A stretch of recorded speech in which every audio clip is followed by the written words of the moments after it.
नमस्कार. दिनांक 28 मार्च. कथेचं शीर्षक आहे आमचा विडा राहिला ना.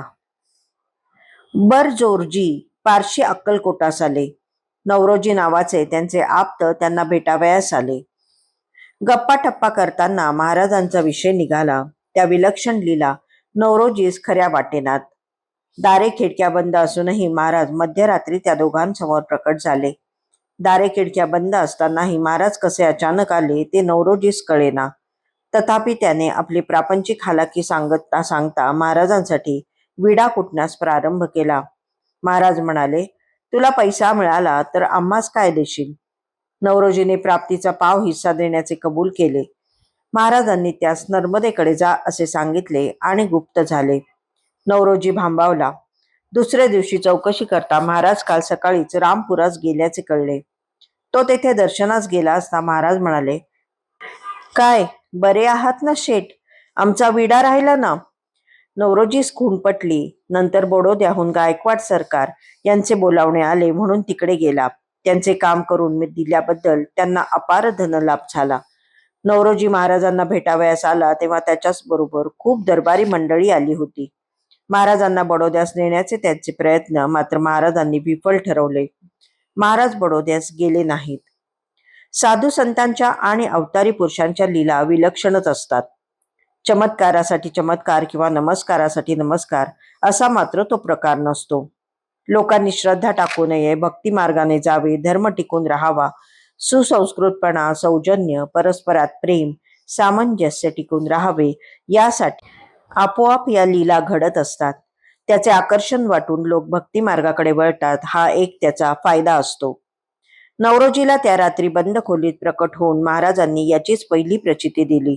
त्यामुळे नवरोजीच्या मनातील संशय, अश्रद्धा नाहीशी झाली. त्यानंतर काही बोलणे झाल्यावर त्यांनी औचितपणे गुप्त होऊन दुसरी प्रचिती दिली. रात्रीचा तो भास नव्हता. याची तिसरी प्रचिती नवरोजीस रामपूर येथे दुसऱ्या दिवशी महाराजांना भेटावयास गेला असता विडा राहिला ना असे म्हणताच मिळाली. त्यामुळे त्याची श्रद्धा बळकट झाली. नवरोजीचा भाग्योदय गुजरात देशात असल्याचे महाराजांनी सूचित केले. त्याप्रमाणे बडोद्याचे बोलावणे येताच नवरोजी तिकडे गेला. गायकवाड सरकारचे काम करून दिले. नवरोजींना अपार धनलाभ झाला. ती संधी साधून मल्हारराव गायकवाडांनी काही मंडळी नवरोजींसमवेत पाठवून बडोद्यास महाराजांना आणण्याचा प्रयत्न केला.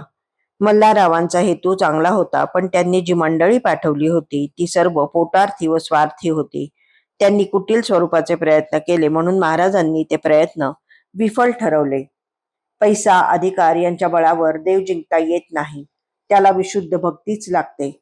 विशुद्ध भक्तीसाठी मन, चित्त, बुद्धी शुद्ध व्हावी लागते. मन, चित्त, बुद्धी एका क्षणात शुद्ध होत नसते. त्यासाठी सातत्य, धीर, कष्टाची तयारी, निधिध्यास यांची पराकाष्ठा करावी लागते. तरच देव आपल्या हृदयात अंतस्थित होतो. एरवी ते अशक्यच आहे. हृदयात देवाला प्रतिष्ठित केले नसता हातून घडणारी भक्ती वरवरची दांभिकपणाची असते.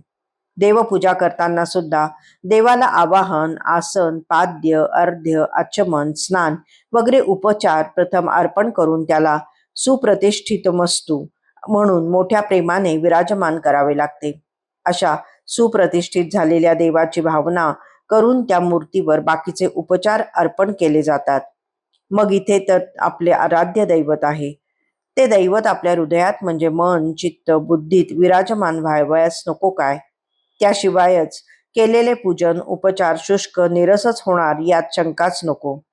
मानस पूजेत सुद्धा मनात त्या देवतेला साकार करावे लागते. सर्व उपचार मानसिक स्तरावरचे असले तरी ते प्रत्यक्ष अर्पण करीत असल्याची प्रबळ भावना जागृत करावी लागते. नवरोजींच्या मनातील संशय नाहीसा करून महाराजांनी त्यास भक्तिमान केले. तसेच बडोद्याहून आलेल्या दरबारी मंडळींना विशुद्ध भक्तीची उणीव असल्याने से दाखवून देवाला वश करण्यासाठी सत्ता व संपत्तीची गरज नाही हेही दाखवून दिले. धन्यवाद.